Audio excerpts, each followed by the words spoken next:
Hello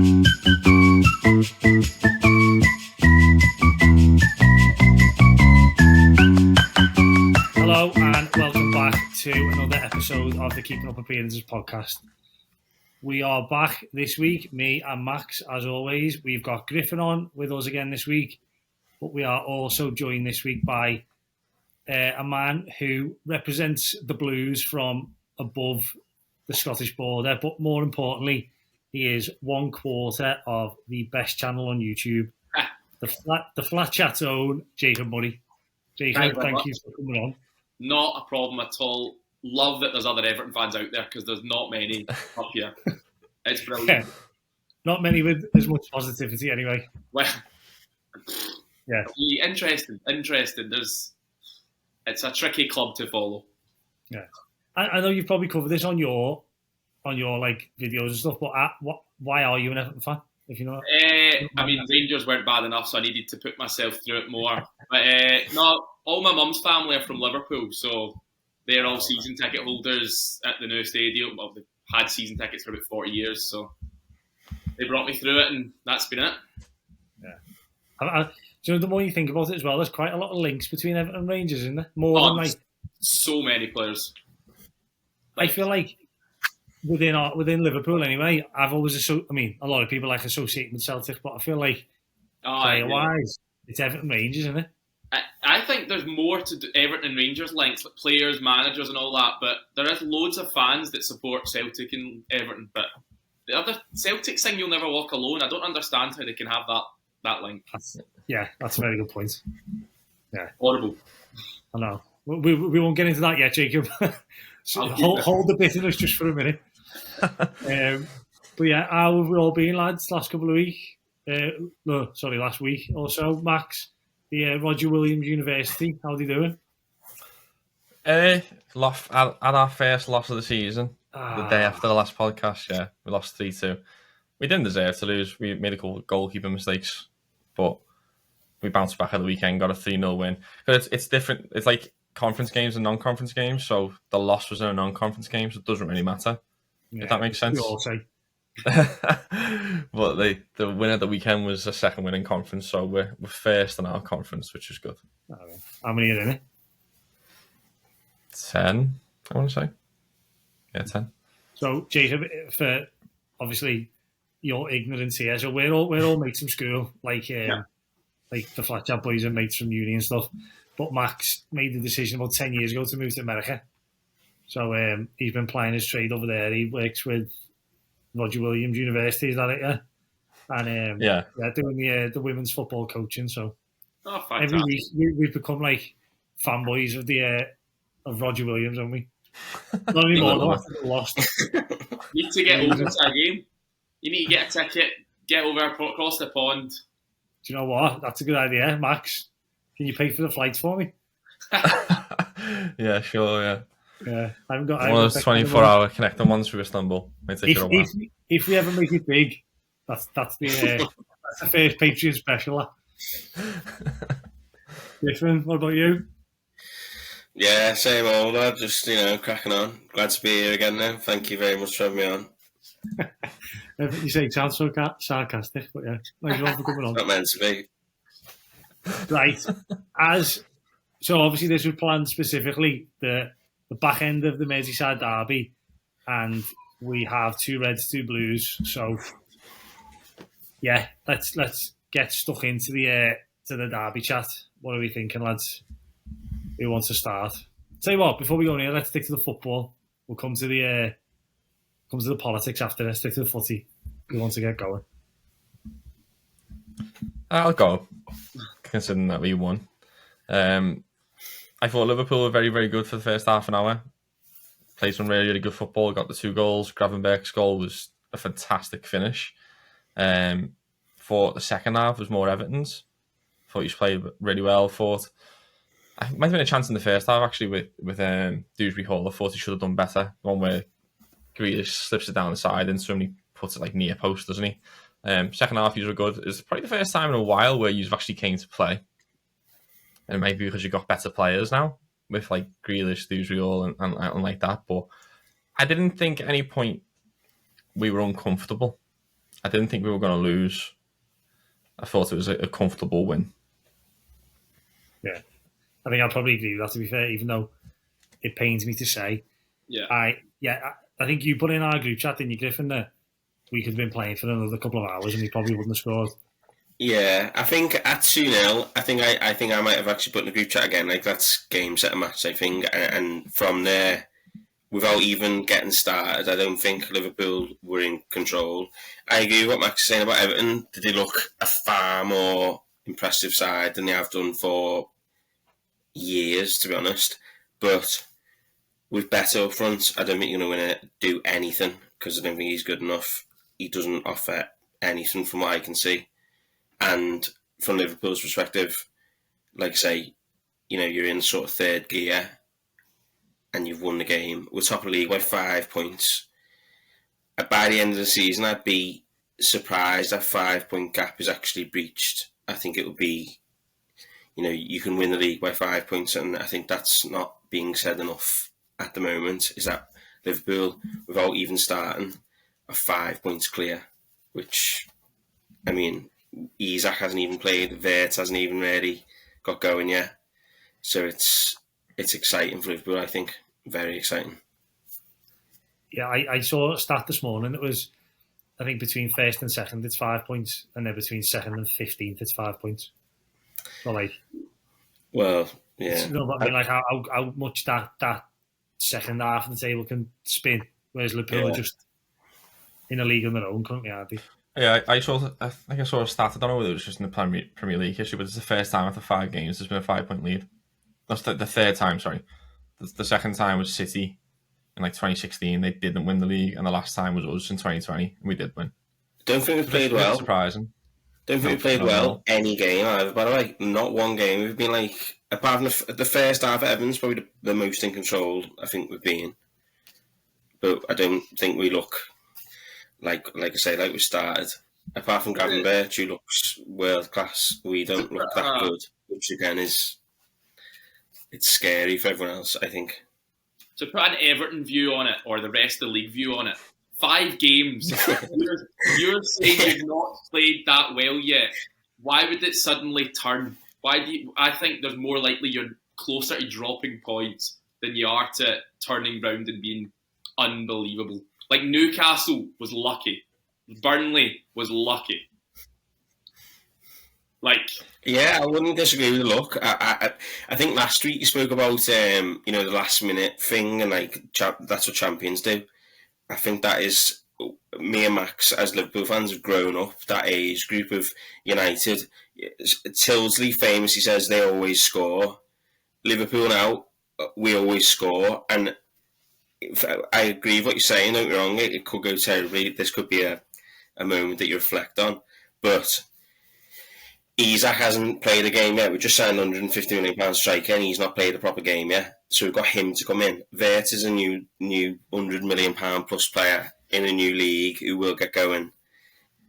I feel like the first 5 games of the season is when you're kind of warming into it. Like City have always been like that. They've always struggled the first 5-10 games. We're not clicking just yet, and we're still 5 points clear. So the Everton spin I concur with, but... Yeah. My worry is actually just the rest of the league, as in the City, Chelsea, Arsenal, aren't looking that great this year.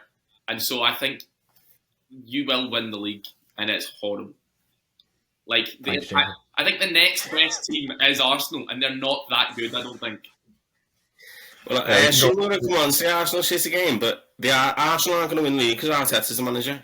It's simple as that. Because that City game is... you're at home against City and against Liverpool. They play Liverpool when you could say you could go out and beat us there. They won't. City, they're at home against City, and they've got Trossard starting. They've got 3 defensive midfielders. They've got Eze and Saka on the bench. It's there's no way. Don't get why. There's no way Guardiola would do that. There's no way Klopp would do that. There's no way Slot would do that. It's just a different. He still thinks he plays for Everton, or isn't? He's got an Everton mind. Clearly, I think. Yeah, but going back to the derby itself, though, in terms of Liverpool playing like you're saying, that's the best you played in the first half an hour. Without, like, I'm not taking it away from you, but could that also not just be how terrible we were?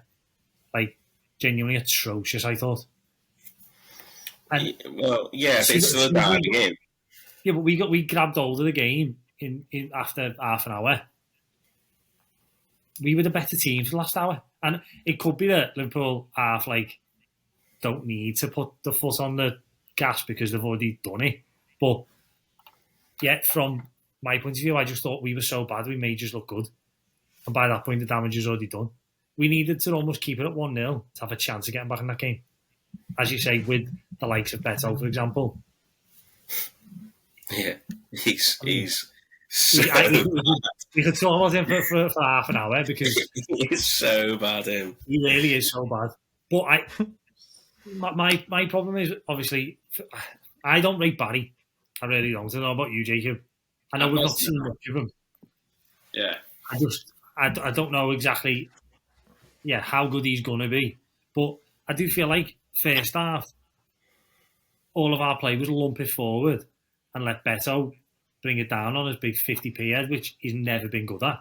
No. And then second half, they start playing it along the floor, and Barry can obviously hold it up a bit better. And then everyone goes, Beto's rubbish him, and you think, no, we didn't play to his strengths in any way there.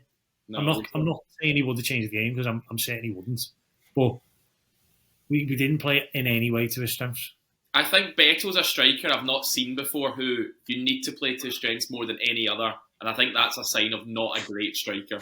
Yeah, he's got one strength and we need to play to it. Yeah, like he's great at running in behind, and he done it in the last derby at Goodison where he left Kanate for dead and slotted it, and he done it at Anfield where he was then millimetres offside.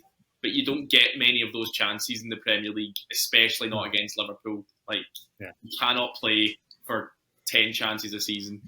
No, especially with our main attacking threat at the minute is Grealish to the byline. Yeah, and dink it in. Beto, I don't think he's got the intelligence to be in the right place anyway. I mean, even when he was in the right place versus Villa after 2 minutes, he somehow, I don't know if he hit it with both feet or he fell over the ball. He basically got to score it. Yeah. Where'd you get him from? Udinese. How much?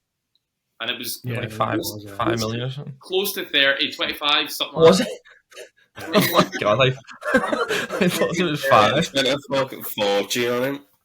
It was one of the I was ones about to say your expectations are very high for him. You get him on the cheap, but you never. It was one of the ones where I think Udinese accepted us paying them over like the space of 4 years or something. So it was like the only striker we could get.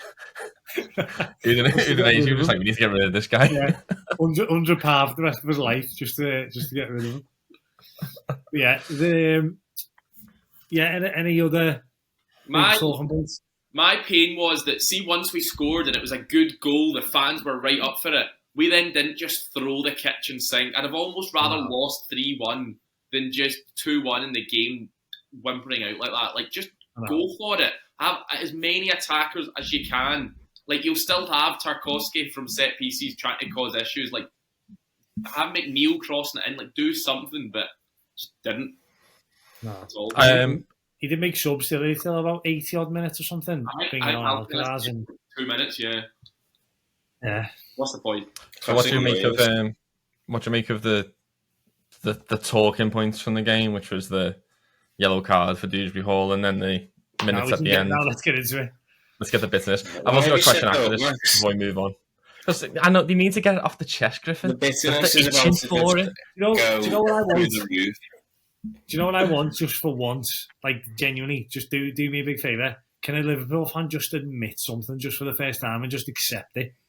Because all it is, all over social media is gifs about, like, cry more and all this. Just say, the Premier League want us to win the league and they're doing everything they can to get us in. That's all you need to say to me. Well, you don't need to say that because we won last season, so...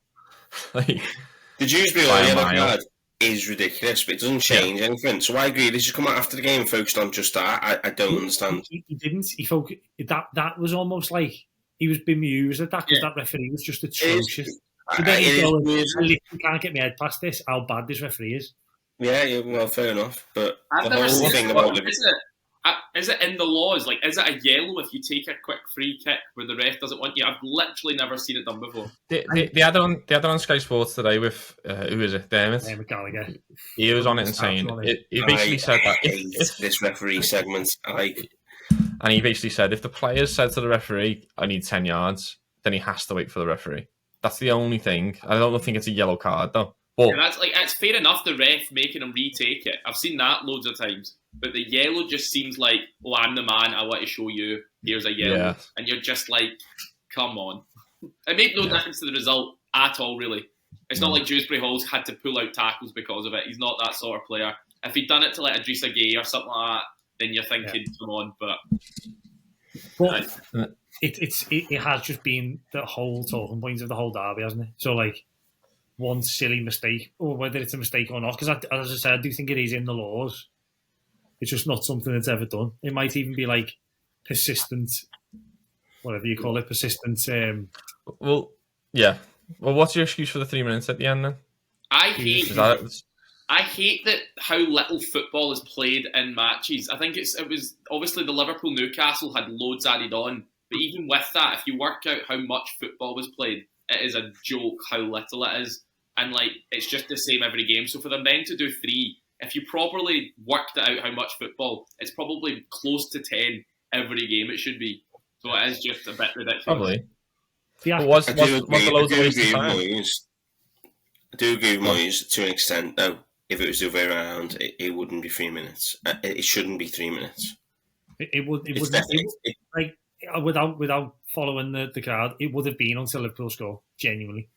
It would have been where you go that far is where the contention comes.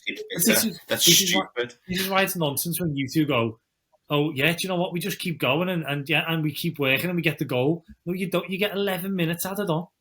To teams we spoke about this. The heads going. Not only did the Premier League want them to win this, the referees are putting everything in place. They're going. This just keeps happening. We can't, and then if the heads go, that's all that would have happened with us.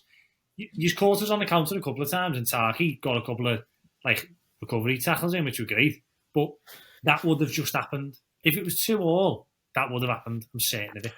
Well, if it was 2-2, Everton would have been chasing a game and wouldn't have been rushing every throw and every set piece. They would have been wasting time, which is what Newcastle did. That game against Newcastle, and I said that on the podcast for the week, set a record since 2003 for the minutes played, like actual ball on the field, and it was 42 minutes of a 90-minute match.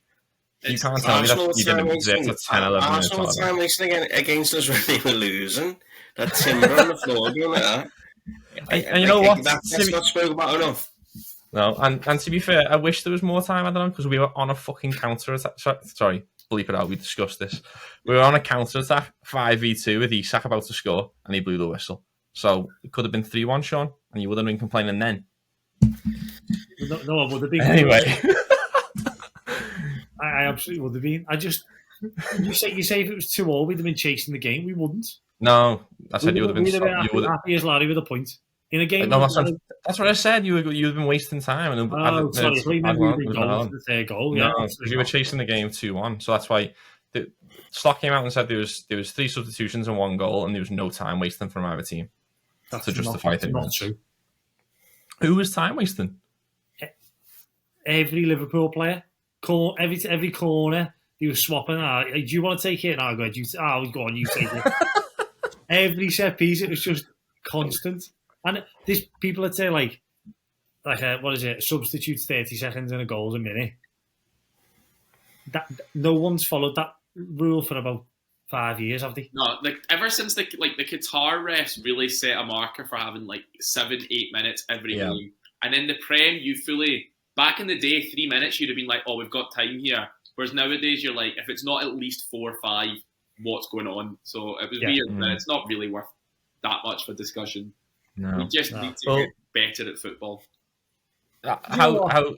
Go on, Sean. No, all I was going to say was, as far as like losing at Anfield, I'm content with it. Like, as far as like, it was a good performance. It probably the last hour was a good sign for me that we're in a good place. It's one of them. I'm not coming home fuming. I remember you ain't going to beat us at Anfield. Like that's when we were in charge. It was a fact. So the fact that we've played well, the fact that Jack Grealish literally ran the show, you're looking at it going, against most teams, we'll win, we'll get 3 points. And like in the past, do you remember that derby me and you watched in Sheffield, Griffin? Vaguely. When I watched a lot of games of Sheffield, to be fair. Gerrard scored the hat-trick. Don't remember that one? You won 3-0. That was like a midweek game, wasn't it? Gerrard scored the hat-trick. Yeah. I don't think I've ever been sadder after a game of footy than that. That was just horrendous. Well, so like we had such bad derby days that coming out of that one, I'm going. Well, Obviously, I hate them so much. But that's 3 in a row. Was that Anfield that game? I assume so. Yeah, that's 3 so. in a row. We've now been in it. 3 derbies in a row where we've not embarrassed ourselves. Obviously, only that one draw to talk about, which was way after added time, but deserved. Yeah, it sort of leads me on to something here, Sean. I briefly mentioned I was going to talk about this, but I had this discussion with my dad, right? And my dad's getting on a bit now. He's born in the 50s in Liverpool. And like most families, him and his brothers and stuff are split. So like he's a red, but my uncle's a blues and whatever. But they grew up in an environment where Everton and Liverpool were going back and forth for trophies and titles, and you get to like 85, 86 when they're around our age, so early 30s, where I think it's 86 Liverpool do the double against Everton, so Everton finish second and lose the FA Cup, and then I think 85 Everton win the league and win the Cup Winners' Cup.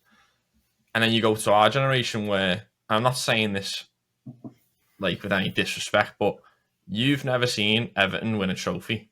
I don't count 95 because you wouldn't have remembered that.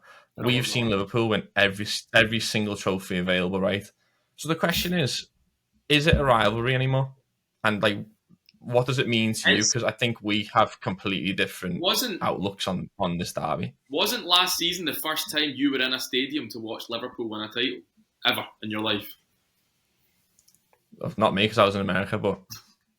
So like, it's not like Liverpool have won title after title since we last won a trophy. But we've won everything. Won 2 Champions Leagues. We've won 2 Champions Leagues, and we've always been there or thereabouts winning something. Every few years we've won something. And I'm not saying this from disrespect or anything, but I don't care about the derby as much. I'm not going to speak for Griffin because it might be different. I don't really care for it. I don't get annoyed if we lose or draw. It's more of a case we just lost to a bad team or drew to a bad team like last season. It's not the rivalry that it once was, and I actually want Everton to be good to have that rivalry. I want Everton to be challenging for trophies. But one thing I will say, I agree on the rivalry side of it, but from our point of view as Everton fans, it's never been about that for us. I also think this association from it is probably due to not being here. As in, like, there's nothing worse than like, going into work with Liverpool fans. There's nothing worse than that. And then there's smug faces and I just want to punch their heads in. There's nothing worse. I think the United one in our lifetime, what Jacob would speak, not necessarily on your behalf, United was always the one for Liverpool in my life. That was the biggest game. But I can understand totally. I mean, friend of the podcast and friend of the group, Bob, makes you want to win the derby because someone like that who is, I mean, I can't think of a better word because I love the guy, but he is pathetic when it comes to that game. You want to beat them just because of that, and work, like you say, or like, you go into it next day and you've just, for Liverpool, it's always you've just done the job. It's like, thank God we won that game just because we couldn't bear someone like Bob or Sean or Jacob, I'm sure you're the same, going like, oh God, look at this, look at it. That for me is the derby. Oh, you just is that more of an annoyance though, like from Everton fans? Well, yeah, I think now as well. United, I don't know, but City is the one for us. The biggest game of the season for us, I always find now, is City, and I get the most pleasure out of beating City, or the most. That's the biggest game because they are our biggest rivals still. I think that's not. I don't count that as a rivalry though, and I'm going to point to you now, Jacob. Say in Scotland. Or say when Rangers obviously dropped down in divisions. Yeah. Were they still Celtic's biggest rival? Oh, 100%. Even though they were division below and they were obviously rubbish. 100%. It still meant so much, didn't it? Huge. Absolutely huge. Like, we played Celtic twice in cups when we weren't in the same league, and they were massive days. Yeah. One of them, they beat us, where if you look at the team we put out that day, I can't believe it was only 2-0. It really could have been about 6 or 7. And then in the other one, we somehow beat them on penalties and thought, we're back, we're winning the league and all that. And that definitely didn't happen. I think it was 30 points in it the next season. But yeah, no, they're the biggest game. I've been many Everton games, and the only team I've seen bring balloons and banners were Liverpool fans. So I don't think they don't see it as a big game. Like, they went to the shop, got their balloons up, and then I just saw them burst them at the 98th minute. So Yeah. I don't. There was loads of balloons at that time. Wasn't it? It's still like so that goes to something else. It's more like it's funny, it's banter, it's between like your mates and stuff like that. Max. We don't. No, it's not. I'm not saying I'm not saying like that. Griffin's right. Like, I don't look at the Premier League fixtures and circle Everton first or second. It's only like the fourth or fifth game I'm looking for. We also think the games against Fulham and Brighton and teams like that are like more important games to us as well right now. It's just when it's your local team, you care more, definitely. Yeah. So is it a rivalry or not? It's definitely a rivalry. Yeah. I think that like it sums up rivalry. I think what you're saying is the best team that you're coming up against changes every year. Like it was when we were younger in the mid 2000s, it was Chelsea. Then it was. It's only because we're competing for stuff. You are. It's only because we're competing for stuff actively. Usually I'm competing for any. The biggest game of your season, I mean, I might speak on your behalf, but I think I speak on behalf of most Everton fans, the biggest game of your season is Derby by a mile. Yes. The biggest game of our season isn't Everton. What I was going to say, though, is your biggest like opponent is whoever's competing with you for the title. They're not your biggest rival. Your biggest rival is Everton. It's not. It's Manchester United. It absolutely isn't, Max. Well, it is, though, because this is the point. So, like, this is like why I asked this question, and I said this to my dad. We've never, apart from the game later on that we're about to play, we've only played you in one major competition in the FA Cup semi-final in 2012. That's all I can remember. Is it other one's third round when Leon Osborne? Oh, that's over the name squadron, is it? Yeah, you wanted to do it, Griffin. Thank God. ITV's head fronts. We've been competing with Man United for 30 years now. At any level. What is it? And obviously we didn't win the league titles, but we played FA Cups. To 2. They don't see you as a rival. Yes, they do, though. Yes, absolutely they do. Because that's their big. That's apart. Man City now is now their biggest game because now they're actually competing the way Everton should be with Liverpool. But Liverpool, Manchester United are United's biggest rival. Paul Scholes said it recently. And it's not. It doesn't go like off like the past 20 years. Or Paul Scholes, a legend of the club, is what you're about to say, Sean. Oh, Paul Scholes counts for whatever you're about. Manchester United and Liverpool are the two biggest clubs in England by far, and that's why it's a rivalry. Not just because they've won 13 Premier League titles, we've won 20, and they've won 20 league titles. Football did exist before 1992, Jacob. If you ask United who their biggest rivalry is, I bet you some of them will say Leeds. Very few now. Well, what Paul Scholes didn't say it was not true. Exactly. Well, I lived and worked in Manchester for a long time, and the biggest thing was, I worked with a lot of United fans. No one ever went, "Oh, Leeds is my biggest rival." So what you're talking about work, like you said, that's on you. Quote now, get it in the highlights. Sean O'Hara, Leeds. Liverpool are just everyone's biggest rivals because nobody likes that club really. And we love that's a lie too, though. I love that. Well, that's a lie too. What the guy on Arsenal Fan TV, or it might have been an Arsenal Fan podcast the other day, was literally saying about how Arsenal should be like Liverpool and should act like Liverpool, and he's got the utmost respect for Liverpool. I don't buy that whole we don't like Liverpool. That's just the English outlook on the city of Liverpool, and because we're successful, no, we don't like them. People say they don't like Man United, but you should respect them. Just on that point, we're talking about the Arsenal fan person. You know the overlap fan debate, which I don't know if you watch. Yeah, I watch it most weeks. The people on that now who think that like they're basically the manager of the club, like they are so arrogant with what their views are. I feel now it's gone like the Chelsea guy. Seen the Chelsea guy? Rory. He's on TalkSport and that, isn't he? They just get influencers or creators though. It's not like it's the biggest fans. Ridiculous. It's so ridiculous. The United one on the overlap. Yeah, I don't know what his name is. Adam McCullough. Well, I mean, he's just a fool. He's always just said things to get people talking about him, so it works. Yeah. Maybe we should do that. I'll be honest, I think you two have said some ludicrous stuff anyway, so you might be on next week's one. Hopefully. Yeah. I'll sell out for the highest offer. Fact. I genuinely, and I think I might be different to a lot of Liverpool fans here, I do want Everton to be somewhat successful, because I do enjoy talking to like the older generation about when Liverpool and Everton were competing for titles and trophies, coming back to the city, and that's a proper rivalry where like you would be bothered about going to work, especially after Everton win an FA Cup. You still are, or man. a league. You genuinely still are. I'm not saying this because like to have a go, but like obviously because you're away from it. But like there is still a thing of, maybe not as much as when we were younger, but there is still a thing of the build up to Derby Day. You are just a bit like, I don't want to come next week if we get beat. But you say I do work with other English people. I'm not the only English thing that works in America. My entire staff, my boss is an Everton fan. He's from Runcorn, to be fair, Chester, but he is an Everton fan.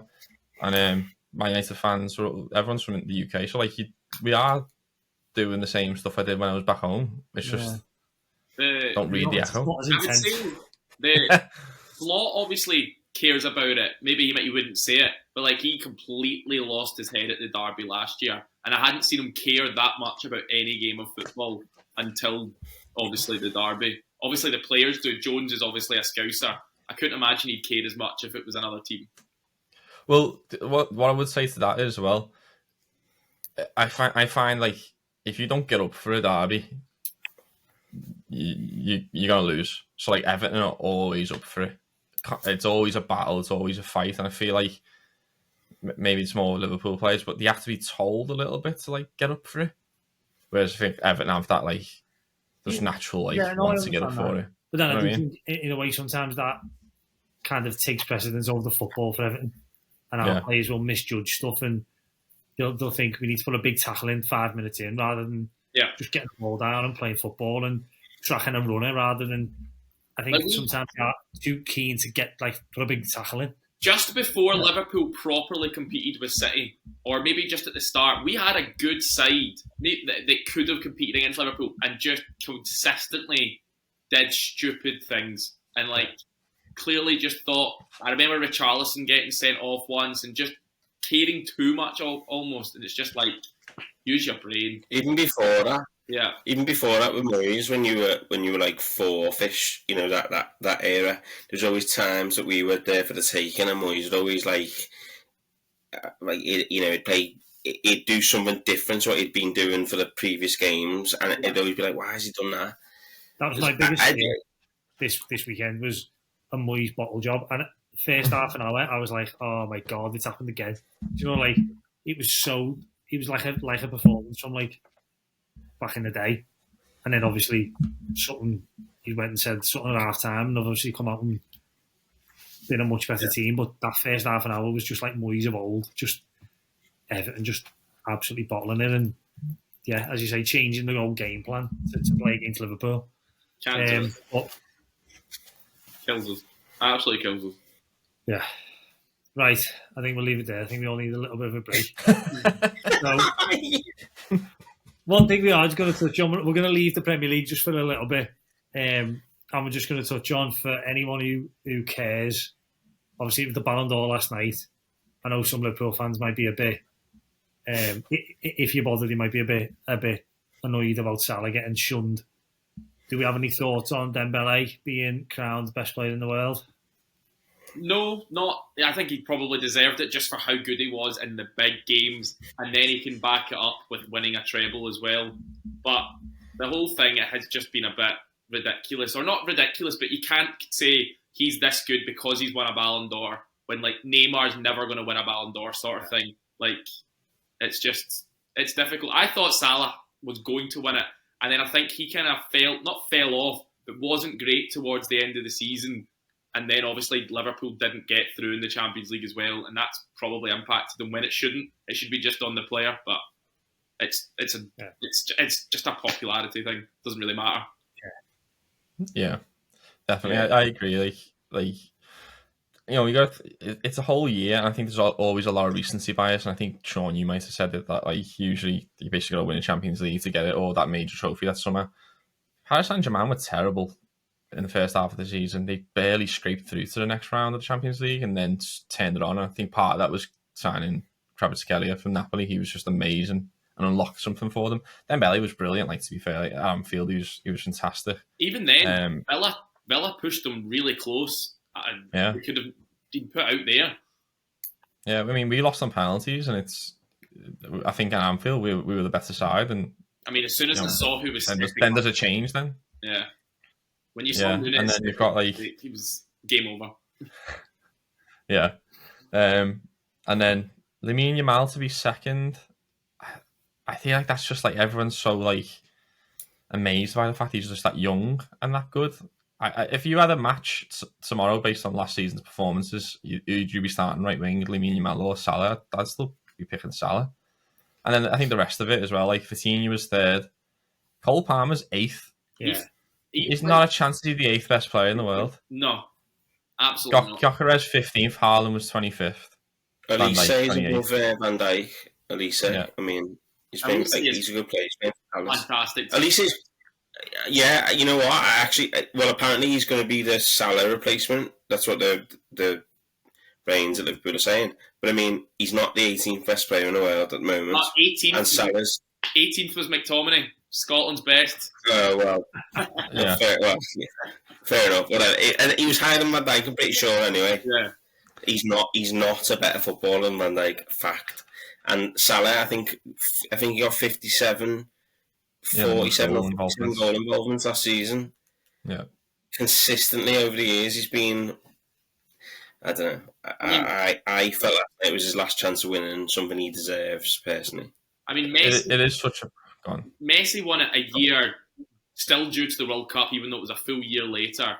And then Lewandowski didn't win it a year. He got 55 goals or something when Bayern won. I don't know how many trophies. So like, it's not the end of the world. I'm sure Salah's not having a sleepless night. No. Yeah, I don't think he's ever attended one thing either. Like, I don't think he cares too much about it. Isn't it meant to be you're the best player in the world? The title is you're the best player in the world. If you're the Ballon D'Or is a theory. Yeah. So Messi was, even if Lewandowski scored 55 goals, Lewandowski is not as good as Messi. No, I know. But isn't that what it is? It's not the best player in the world, is it? It's best player in the world for that year. And if he was successful. Yeah, I suppose. It's hard to... Well, yeah, fair enough. Okay. So, sorry, Jacob, just go... You mentioned Scott McTominay. Yeah. Is he like a hero in Scotland? Yeah, and then he's also a hero in Naples, and it's brilliant to see... Like, he started being further and further up for Clark, and it was working. Like, he obviously scored the goals v Spain and things like that. And then Napoli now kind of did it, and then play him off the left, but really attacking. And he's just because he's always worked hard. He was loved by Scotland anyway, and then he's just added goals and important moments. And you're just like, wow, he's just brilliant. Yeah, I was gonna. Was he as adored as he was he adored before his glow up? Because obviously his glow up is serious, isn't it? He was definitely loved as much by Scotland fans before even the move to Napoli, 100%. But like now they're just like, he is the man. Like, he just looks the Italian sun is what he's so cool, isn't he? Yeah, he just at that Wimbledon look. Many Scots are going to try and replicate that. Many will. Unreal. Go on, Max, what were you going to say? Oh, it was just talking about being a popularity contest. Some of like the journalists' votes and the coaches' votes are coming out, and like the Albanian journalist has Cole Palmer as the second best player in the world. Yeah, there's and some it's just things like that. Every year. Some bad ones. He doesn't have Salah in the top 10, and then there is like an African bias. Like, they don't tend to like the Egyptian players. So a lot of like the African coaches and journalists didn't include Salah at all in any of their top 10s, and had like Hakimi from PSG as like 1 and 2. I mean, with Lamine Yamal, Lamine Yamal's really Moroccan, isn't he? He's not Spanish. Donnarumma got 8th, and I'm just not having a goalie being the 8th best footballer in the year I just hate it. I hate goalies. He is not the 8th best goalie in the world. I'm not having it. It's a joke. What keepers have come quite high recently? Has there been any? Neuer got 3rd a couple of years ago, but I don't think anyone else. I can't think of any others off the top of my head. I think I remember. Didn't Oliver Kahn get quite high? I'm sure he got 3rd once. Maybe. That was around the Owen. Must be Owen time. Yeah, must be a He was in there. Yeah. There's only been one goalkeeper winner, and it's that Lev Yashin, isn't it? The actual and I've seen award name, I've seen videos of him beating goals. It's a different sport that they're playing back then, man. Ridiculous. Was he even wearing gloves? He's not wearing gloves, but he's got his wee hat on. Can't be wearing that. You're wearing a cap. Nah. Ridiculous. Right, go on then. I think it's time to move on to our quiz of the week. Go on, Max. Yeah, so we are playing Whose Lineup Is It Anyway, which was requested by Griffin, even though he just complained about it. The game in question is the 2012 FA Cup semi-final, Liverpool versus Everton. You've got to give me a player, one by one, who started that match from either team. You've got 3 lives, so technically 4. We'll do it like last time. So if you get it wrong... Each other? Yeah, you're against each other. So the Can you person see who's the last... kit? The kit for the final, the semi-final. Well, just like saying the Yeah, date. I've got it here. Boss. I don't really. Anyway, yeah. So good editing. One, you can edit, Sean. You can edit the kit in there. Just go, boom. So one by one, you'll have 3 lives, and then once you lose all your lives, you'll have one more go. But whoever is left standing at the end. What year was it, Matt? 2012 FA Cup semi-final.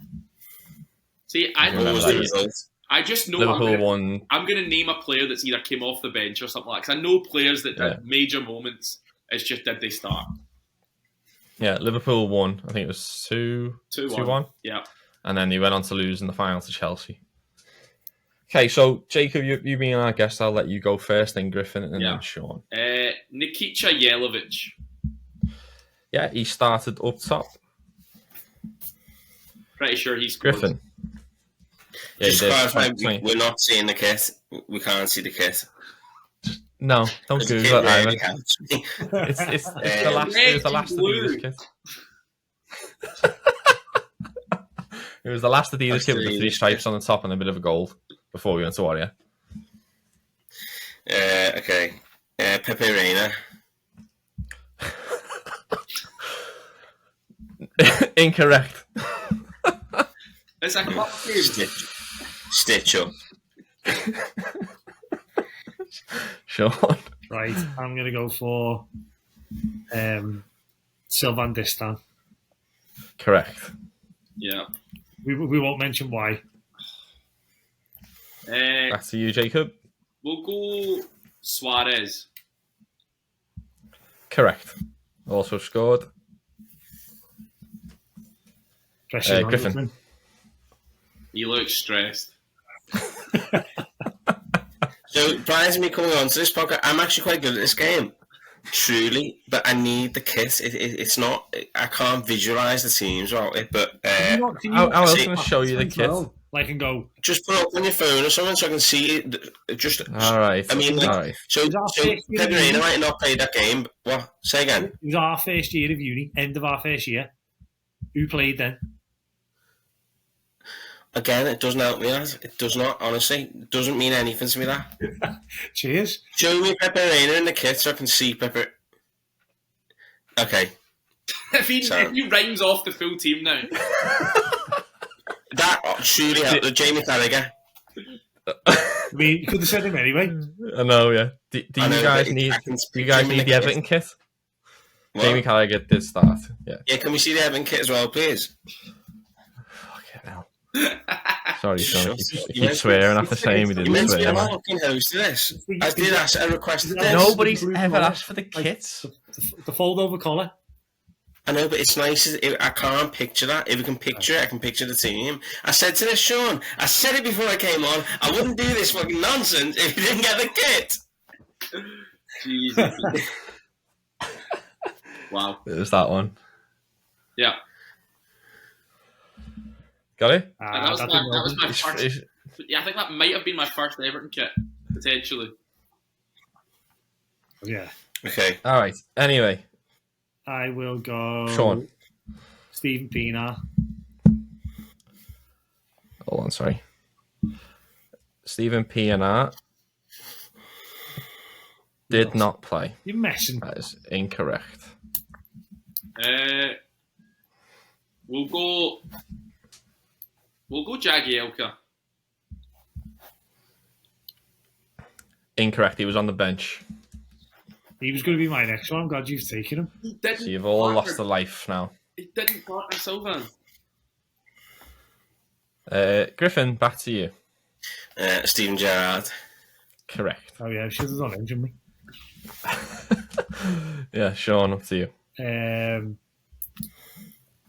I will go Leighton Baines. Correct. Fellaini. Correct.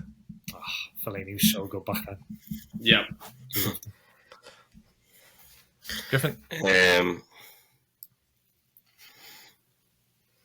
I think the left back is Desena. Incorrect. Oh, 2 lives gone, Griffin. hey, the kit really helps. It's meant to. So I I said Carragher and Gerrard. Yeah. Yeah. Let me see the kit again. Fucking hell. Right, I'll go Tony Abbott. Incorrect. 2 lives lost for you, Sean. Wow. Good job I've got a second game on the go here. Could be, I tell you what, could be in here. Show me that kit again, I'm fucking winning. That Jacob. has surprised me. Did Stuart Downing play? He did. Could be a shot. Shoot it down and Sean. No, it's Griffin. Griffin. Lucas Leiva in the middle. Incorrect. You've lost all your lives, so one more and you're done. Absolute bullshit, this. Right. Lucas Leiva wasn't even in the squad. No, it was the centre, just to add that in. So? Right, I'm going to go for it. I'm really, really stumped on this Everton backline. Oh, Tim Howard. Yep, correct. Tim Howard. Get me in the game there.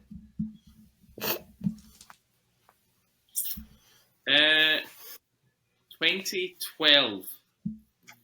We still had Tim Cahill, but it seems such an attacking team already. But I'll say him. Tim Cahill. Sorry, that cut out. You said Tim Cahill. Tim Cahill, yes, correct. Jacob's on 5. He's got 5 right here. I am now, sorry for the swear, I'm myself. He's kitchen. If Suarez is starting up front in that game, I think he must be at the same time as another Andy Carroll. Correct. Oh, I thought he maybe came off the bench. Yeah, No, me he too. started. I knew he scored. And then didn't score in the final per check. What a save. Yep. Oh, that header, yeah. Now you're talking. Now you remember. Yeah. So let's see that kit again, lad. Right, I'm really struggling here. Right, I'm going to go random Liverpool player. Did Raul Morales play? Incorrect. I can see him in that kit. Yeah, he was. He got sold in the same transfer window as Torres. Right. Clue Torres didn't play. Phil Neville. Correct. He was Of course captain. it was. Too early for Seamus. Yeah. I'm on my last easy here. Come on, Griffin. Yeah. I'm going back to the stalwarts. Daniel Agger. Correct. And just to help you out, he played left back. Ooh. So there's another centre half. Mm-hmm. Was it Martin Skirtle? It was Martin Skirtle. Correct. Nice. So you got. Do you want me to recap who you've got so please. far? Yeah. As we go through. So for Liverpool, you got Carragher, Gerrard, Skirtle, Agger, Downing, Suarez, Carroll. So you're missing 2 midfielders and a right back and a goalie. For Everton, you've got Howard, Neville, Distan, Baines, Fellaini, Cahill, Yelovich. So you're missing 3 midfielders. I think 3 midfielders. Going forward. Did I not say Osman? No. You didn't, but there's your answer, Jacob. Congrats, well done. You had Leon Jacob Osman. all his lives still. I think I lost one What? for. He's lost 1 life. Yeah. So Osman, you got him as well. So you're missing. I think this player is a midfielder. Not too sure, but you got 3 midfielders if he is, and centre back for Everton. Who's next? Who's going there? Griffin. That Liverpool right back. So 2 midfielders, right back, and a goalkeeper. The right back must be Grant Johnson. Correct. Look at that. Just you pictured Andy Carroll missing that shot, missing that header in the finals. Just unlocked core memories. Sean, that's you. I think I might be out here. I can't think of this other Everton centre half, and I can't think who's playing on the wings either. I've got a name. The fact Pinar's not there is just throwing me totally. Because I'm picturing from that season, I'm picturing that United game, the 4-4 one at Old Trafford. I'm like that with the saying. I only love the goalie. That's all I can picture in the grey kit. That was like 2008 though, Griffin. Yeah, that was so long before. Yeah. Sorry, what? That silver kit. That's what I mean. That's why I need the kit. Have we got both Liverpool fullbacks? Yeah. Yes, because Daniel Agger plays. Yeah.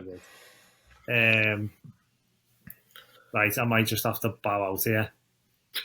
Because this is one person I can picture in that kit. Did Jay Spearing play? He did. Jay Spearing. So for Liverpool, you're missing centre mid and a goalie. Back to you, Jacob. Did Johnny Heitinga play centre back? He did. Lovely. League winner with Liverpool as a coach.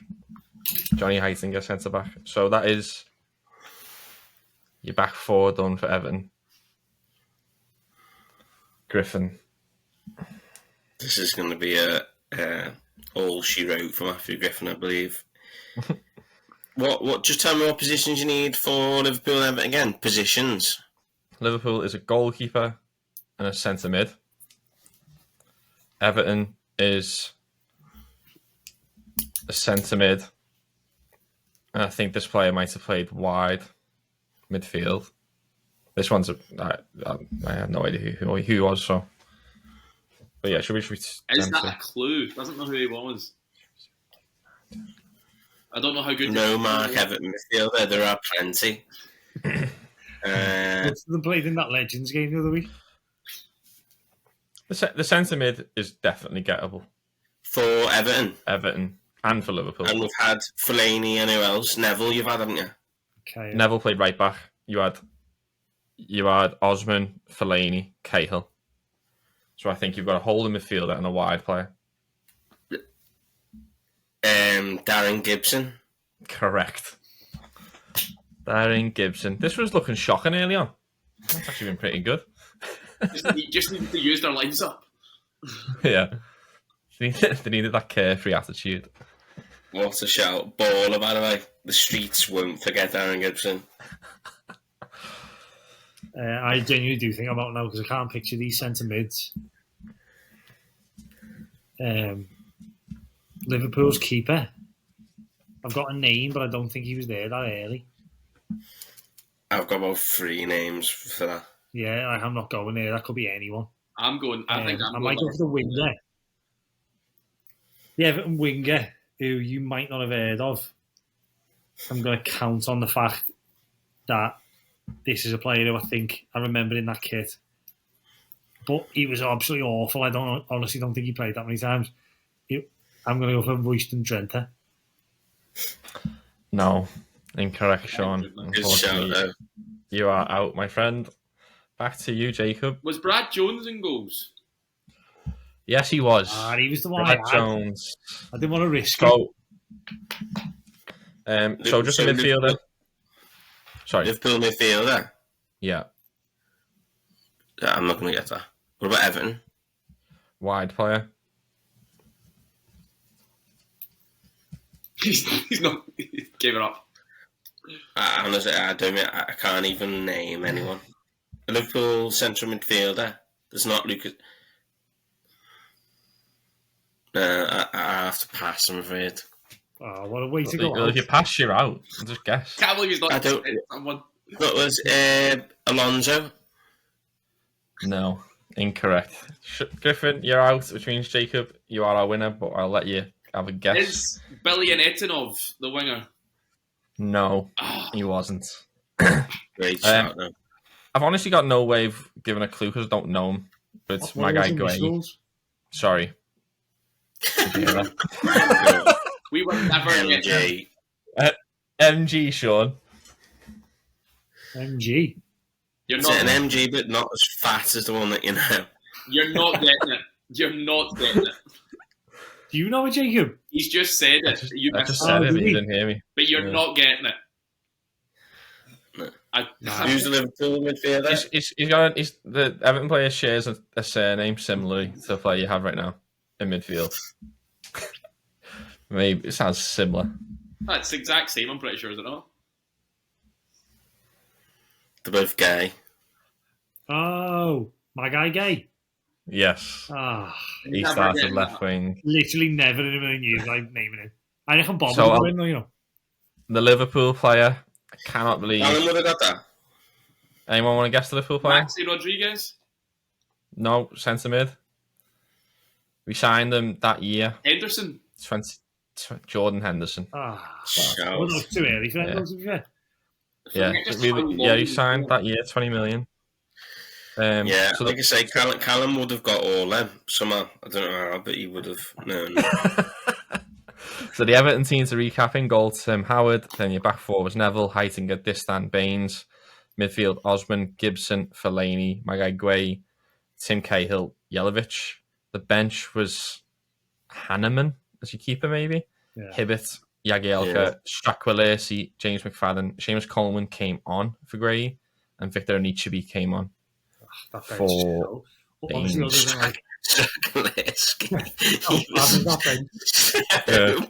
Phil Jagielka must have been sat there like, why am I here with these? His first name was Dennis, wasn't it? Yeah. The Liverpool team was Brad Jones, then you had Glenn Johnson, Carragher, Skirtle, Agger, Henderson, Gerrard, Spearin, Stewart Downing, Suarez, Carroll, and then the bench was Petr Galaski, the goalie, Jose Enrique, Maxi Rodriguez, Dirk Kuyt, Johnny Roselvi, Martin Kelly, and Craig Bellamy. Well done, Jacob. Guess well wins. Done, Jacob. Come on.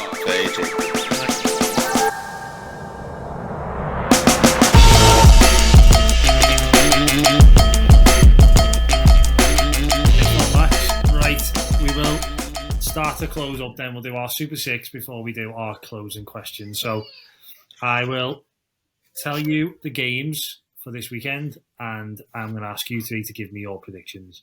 We won't go into too much detail, just because I know we're all on a bit of a deadline. Right. The Griffin here is results from last week. Unbelievable. Yeah. So does do well. So you're currently top of the leaderboard, Griffin, with 13. But the problem is, if you have a stinker now, it brings your average down. Yeah. So I'm not going to have a stinker, mate. This is it. I've set the precedent. Max so far every week has got 2. So his average is 2. And I got 13 in 1 week. Yeah, Max, if anything, Max is consistent. Got to give him that. Yeah, consistently Right. bad. So we'll go in this order. We'll go Max, Griffin, Jacob. So Max, go first for Chelsea Brighton. Cole Palmer might be out. I'll still go 2-1. 2-1 Chelsea. Okay. Go on, Griffin. I'll go 1-1. Jacob. I will say 1-0 Chelsea. Right, fair enough. Right, we'll go next one then is Crystal Palace at home to Liverpool. Istanbul repeat. Me again? If only. Me first, Sean. On Max, yeah. This is going to be a tough one because they've had us a little bit recently. Palace are unbeaten in 17 games. Are they really? Honestly, I seen that stat yesterday. Maybe 17 home games. No, it's 17 fully. I think it's... Yeah. They've got a famous Crystal Palace fan on Twitter. I can't remember his name. But he tweeted about it saying it doesn't get any recognition. But they're unbeaten. They're 17. They're playing Hughes this weekend and us the following. It ends. It ends this weekend. It ends this weekend and starts up again next week. Liverpool. They could be on the best form ever and then play us and just do what we do versus you. Just play crap, and the Palace fans don't understand what they're watching. Our record with Palace is like the best versus anyone. Is it? Yeah. Yeah, we just beat them or drop. Like we never lose to Palace near enough. Well, thanks for jinxing us there, Jacob. Nice one. Yeah, I'm gonna go Liverpool 1-0 with a 115th minute winner. Yeah, I'm going to go 0-0. I don't think we'll score past them. He bottled it. 100% gone. I'm going 3-all. Bring back happy memories. Get Dwight Gale back. Right, go on. We'll change the order then, so it's not Max picking first. So we'll go Griffin first, Jacob, then Max. We'll just keep moving it every two. So okay. City, Burnley, Griffin. 5-0. 2. I'm going 4-0. Burnley. You're on 4-0? Yeah. Max? 3-0. Come on, Burnley. And then Griffin first again for Forest Sunderland. I like Sunderland this season, by the way. That Xhaka signing is, I think, 1-all. I like that. I want to go 1-all as well. I think Forest aren't going to be that great under Ange and Don't be shy, Jacob, mate. I'm gonna go Ange to lose 3 in a row. I'm gonna go Sunderland 2-1. Yeah. Have you seen that picture of his face when they concede against Swansea at the end? Have you seen it? And he's just like, oh my God. He's completely disillusioned with football, like totally thinking, why have I done this again? It's funny. Right, last two. So we'll go Jacob first, then Max, then Griffin. Jacob, Villa, Fulham. 1-0 to Fulham. Still no goals for Villa in the league. Or maybe they've got one, sorry. Yeah. Max? 1-1. Griffin? I'm going to go 3-1 Fulham. I mean, having watched Everton against Villa last week, they were genuinely atrocious. I think he'll end up going. Yeah, I believe how bad they were. I think. Yeah. And then potentially big game of the weekend is Newcastle Arsenal, which always is like a bit of a headline building, isn't it? Ooh. So Jacob first, Newcastle at home to Arsenal. Wow. Ooh. I mean, Newcastle have been drawing games 0-0 every week, and Arsenal will take a clean sheet. But I'm going to go completely against that and say 2-all. I feel it's two good teams. I just want them to have a good game. Yeah. I also think I was thinking that as well. Yeah, it's always a good game though, isn't it? So like, there's always like potential for goals. Yeah. Max, go on. Saka's back as well, isn't he? Fully fit now, so he'll be starting. I put Voltemada in me Premier League fantasy team, so I need them to score. I'm also going to say 2-2. Griffin? I'm going to go 3-1 Arsenal. I didn't see that coming. After you slagging them off before. I never second guess me, mate. That's it. You know. Keep That's why I'm on 13. That's why I'm on 13 points. Not for long. Right. Thank you for that, lads. So that pretty much brings us to an end for this week's episode. We are just going to close with one, maybe two closing questions. So, Max, have you got one for us? And then I'll close us up. Yep. I'm trying to find the question. There's a kickoff time this weekend, or it might have been last weekend. That was 8 o'clock. What is the best kickoff time to watch a game? 3 o'clock Saturday. Fact. It's not even on TV though. Doesn't matter. I think I would say 3 o'clock's one of the worst. It's a classic. I like an 12:30, mate. I like, because obviously old firms are always 12:30. I prefer, just to me, you wake up and then it's football's about to start pretty soon. Yeah. Like it's just a bigger game therefore. So I'm going 12:30. Yeah, I think at 3 o'clock, not only obviously you can't watch them, but like if you're going or even if you're waiting to watch it, however you do that, getting the boozer for 12, and then you set up by 3. Like genuinely, like this might just be like now that I've got a child, but it just takes up your whole day. Like the 12, the footy's done, and then you've like 2 o'clock, you've still got a bit of time. Most people like that though because it takes up the whole day. So then like you go and see the match, and for like 12 hours. Like I joined a new football team and they kick off at 10 a.m. and it's brilliant. Whereas before my team used to kick off at 2 p.m, 4 p.m. Whereas just your football done, can enjoy the rest of your day. Yeah, definitely.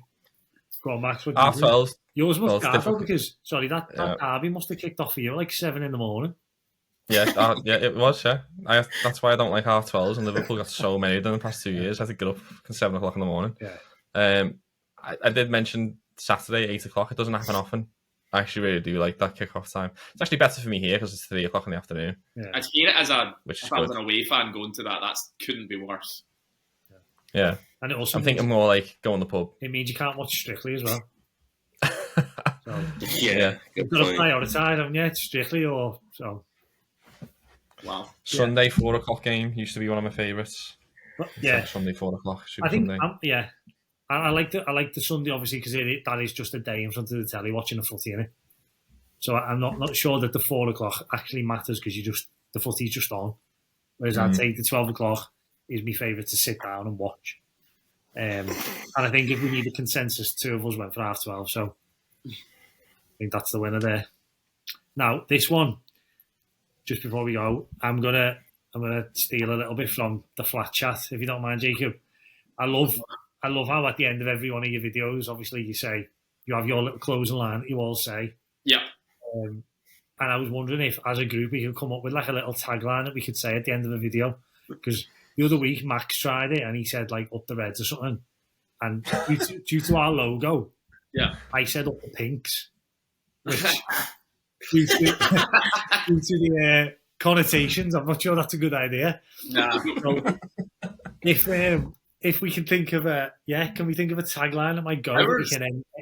Ours happened naturally because one of the guys, when we first started, always wanted the last line and always said this as his last line. So we then jokingly started just saying it after him. And then it just became a thing that we all said it. But it was a complete accident. We just couldn't be bothered with one of us being like, thanks for watching, cheers. And if he'd just butt in with one more line, you're just like, it's not your place.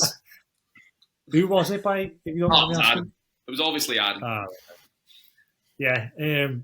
Because I just sometimes when I'm closing the episodes, it's like, see you later, and I like that you end it, and you know when it's over. Yeah. But I like. What about? And you can worried about asking you. So you can cut it like here now. I think that is bang on, and be caught again. What about, stay classy, keeping up appearances, all the best, goodbye. Stay classy, yeah. I tell you what, you stay classy then. So you heeded your own advice. That's what you get from me, lad. Yeah. Risque. Yeah, definitely not libelous either, is it? No. He's not going to do nothing, mate.